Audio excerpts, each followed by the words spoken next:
Psicología de la posible evolución del hombre, por Ouspensky. Introducción. He recibido cartas de mis lectores durante algunos años. Todas ellas preguntaban qué había hecho después de haber escrito mis libros, que publicados en inglés en 1920 y 1931 fueron escritos en 1910 y 1912. Nunca pude contestar a estas cartas. Se habrían necesitado varios libros solo para intentar hacerlo. Pero cuando mis corresponsales habitaban en Londres, donde residía desde 1921, los invitaba a ciclos de conferencias que organizaba para ellos. En estas conferencias trataba de responder a sus preguntas y de explicarles lo que había descubierto después de escribir mis 2 libros y cuál era la dirección de mi trabajo. En 1934 escribí 5 conferencias preliminares que daban una idea general de lo que estaba estudiando y también de las líneas que seguían cierto número de personas que estaban trabajando conmigo. Reunir todo ello en una o hasta en 2 o 3 conferencias era verdaderamente imposible, así que siempre les advertía que no valía la pena escuchar 1 o 2 conferencias y que eran necesarias 5 o mejor aún 10 para poder tener una idea de la dirección de mi trabajo. Desde entonces he continuado con estas conferencias y a menudo las he corregido y vuelto a escribir. En su conjunto, encontré satisfactorio este arreglo general. Se leían 5 conferencias en mi presencia o sin mí. Los oyentes podían hacer preguntas, y si trataban de seguir el consejo y las indicaciones que se les daban, que básicamente se referían a la observación de sí y a un tipo de autodisciplina, muy pronto adquirían, trabajando, una comprensión bastante más amplia de lo que yo estaba haciendo. Por supuesto que siempre me di cuenta que no bastaban 5 conferencias, y en las conversaciones que seguían elaboraba y aumentaba los datos preliminares, tratando de mostrarles su propia posición con relación al nuevo conocimiento. Encontré que para muchos de ellos su mayor dificultad era el darse cuenta de que verdaderamente habían oído cosas nuevas, esto es, cosas que nunca antes habían oído. No se lo formulaban a sí mismos, pero de hecho, cualquiera fuese el tema, trataban siempre de contradecir esto en sus mentes y de traducir lo que oían a su lenguaje habitual. Por supuesto, yo no podía tomar en cuenta esto. Sé que no es cosa fácil el darse cuenta de que uno está oyendo cosas nuevas. Estamos tan acostumbrados a las viejas canciones y a los viejos motivos, que hace ya mucho tiempo que hemos dejado de esperar y dejado de creer que pueda existir algo nuevo. Y cuando oímos cosas nuevas, las tomamos por viejas, o creemos que pueden ser explicadas e interpretadas por las viejas. Es cierto que es tarea difícil el darse cuenta de la posibilidad y necesidad de ideas totalmente nuevas, y con el tiempo necesita una revalorización de todos los valores convencionales. No puedo garantizar que encontrarán desde el principio ideas nuevas, esto es, ideas que nunca antes habían oído, pero si son pacientes, muy pronto comenzarán a reparar en ellas. Para entonces les deseo que no las pierdan y que no traten de interpretarlas de la vieja manera. Nueva York, 1945. Hablaré sobre el estudio de la psicología, pero debo advertirles que la psicología de la cual me ocupo es muy diferente de cuanto ustedes pueden conocer bajo ese nombre.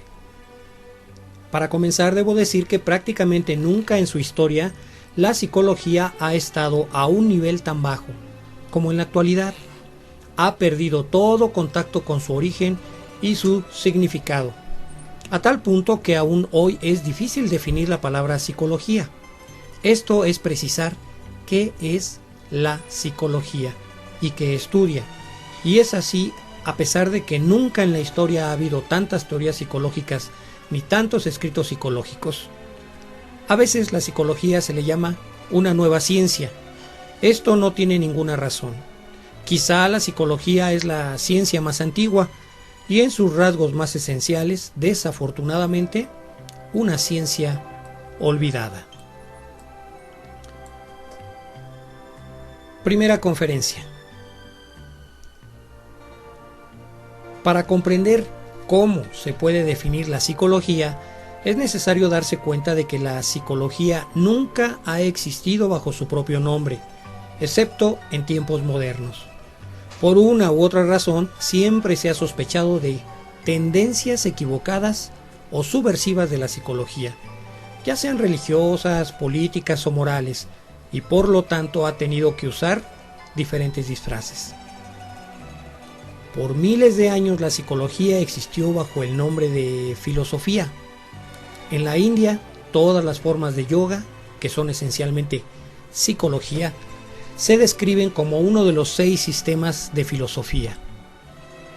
Las enseñanzas sufís, que ante todo son psicológicas, se consideran en parte religiosas y en parte metafísicas.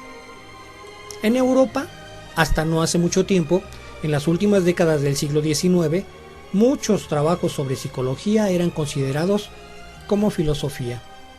Y a pesar de que casi todas las subdivisiones de la filosofía, tales como la lógica, la teoría del conocimiento, la ética, la estética, se referían al trabajo de la mente humana o de los sentidos, la psicología era considerada como inferior a la filosofía y como relacionada solo con los lados más bajos o más triviales de la naturaleza humana.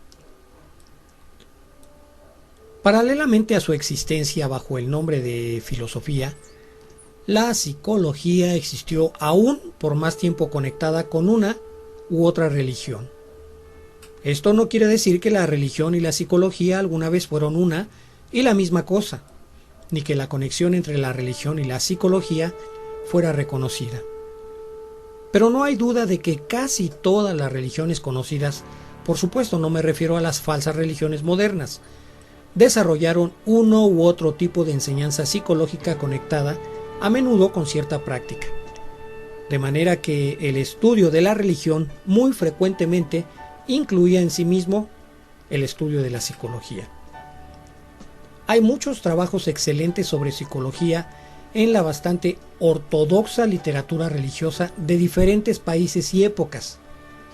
Por ejemplo, en los primeros tiempos del cristianismo había, bajo el nombre general de Filocalia, una colección de libros de diferentes autores, usado en la actualidad en la Iglesia Oriental, especialmente para la instrucción de los monjes. Durante el tiempo en que la psicología estuvo conectada con la filosofía y la religión, también existía bajo la forma de arte la poesía, el drama, la escultura, la danza y aún la arquitectura eran medios de transmisión del conocimiento psicológico. En la antigüedad, antes que la filosofía, la religión y el arte adoptaran formas separadas, bajo las cuales las conocemos ahora, la psicología había existido en forma de misterios, tales como los de Egipto y de la antigua Grecia.